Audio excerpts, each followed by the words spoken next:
Hello everyone. Today we're going to talk about the importance of hip mobility, the implications of not having hip mobility, and if you don't have any, I'm going to show you how to get some.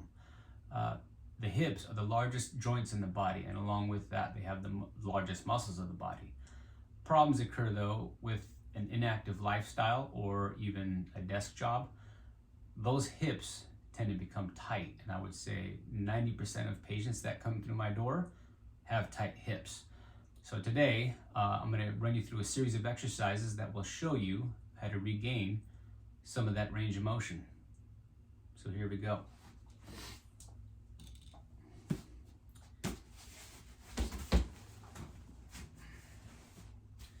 So the first one, a foam roll works nice. If you don't have one, you can stack up some pillows, but all it's for is to get that top leg up and out of the way, so that you're neutral, so that your pelvis remains neutral. Bring that bottom leg forward. This is actually for the bottom leg. Bottom leg up toward your chest. Now, you're gonna rotate your pelvis on your fixed femur. Looks something like this. Now, usually what you're gonna feel is a little pinch, perhaps right here in the bottom groin region. That is a sign of a tight hip capsule. Sometimes you'll feel a stretch near the hip by your butt, so you feel like a stretch on the bottom hip, or you'll feel a little groin pinch right there. But either way, you should not cause pain, and you just roll slowly. So you can see I put my hand on my knee. Now I'm kind of using my hand on my knee as leverage to pull my hip over.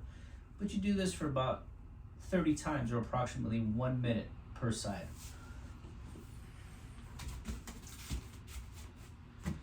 Now, the next one I'm going to show you is called the fencer. Looks something like this.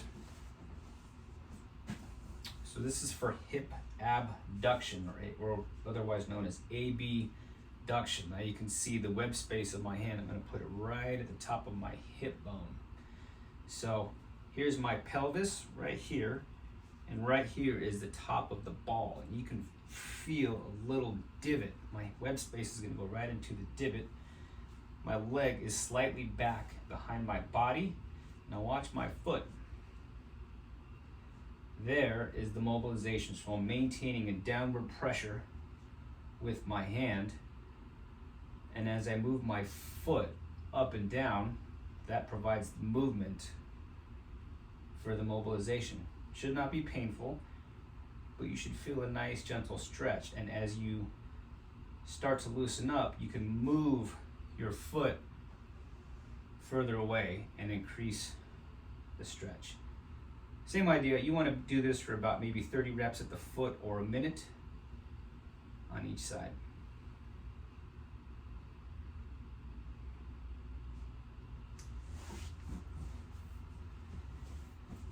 Now, this one is for what's called internal rotation, and most of us have a severe lack of internal rotation.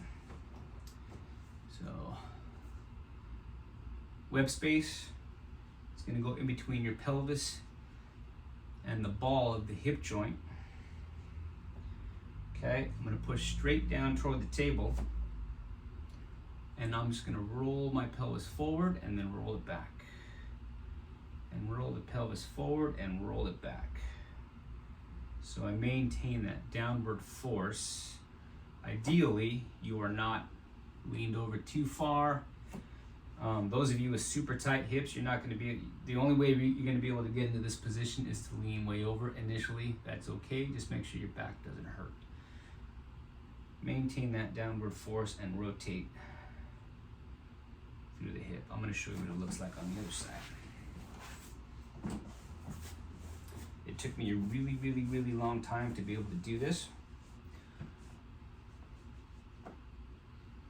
at least with a nice upright posture. And I'm still not perfect, but downward force and roll the pelvis up and down. Now, in a perfect world, of course nothing or no one is perfect, but you know, your butt bone should be touching the floor or the mat on whatever you're sitting on. So if it isn't, then you have problems. Mine is about that far from the surface, so I have a tight hip, which I need to get addressed by perhaps another physical therapist. But there you go. So you're going to do this for about a minute each side. So now we have internal rotation. For external rotation, you've got choices. I'm going to show you the first one, which looks something like this. So you're going to put your hand on your knee. You're going to push the knee away, take up the slack until you feel a stretch.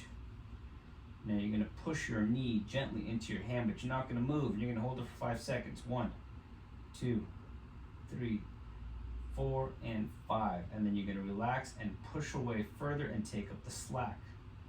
And then you're going to push again. 1, 2, 3, 4, and 5. Stop pushing, relax, and take up the slack. So essentially you're pushing your knee further and further outward away from your body. And you do that until you can't take up any more slack, where you do it for a minute. And of course you can do both sides. Now for those of you that don't feel much of a stretch with that particular stretch, you're going to do the good old pigeon, which looks like this.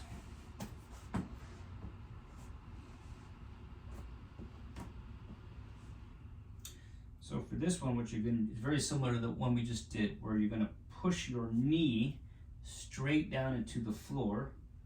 You're going to hold it for a 5 count. So here we go. 1, 2, 3, 4, 5. Relax and sink into it.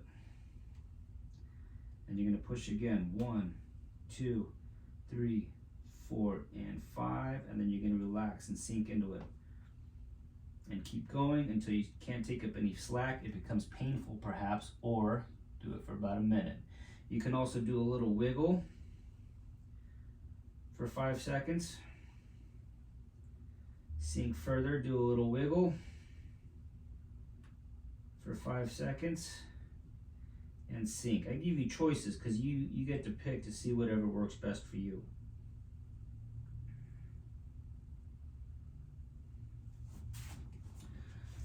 So now you have 3 exercises that improve your rotation and your abduction. For those of you that are having problems and don't seem to get enough stretch, or perhaps you have pain, or you don't get results from these specific exercises, you can call me or contact me via email, and we can set up an appointment.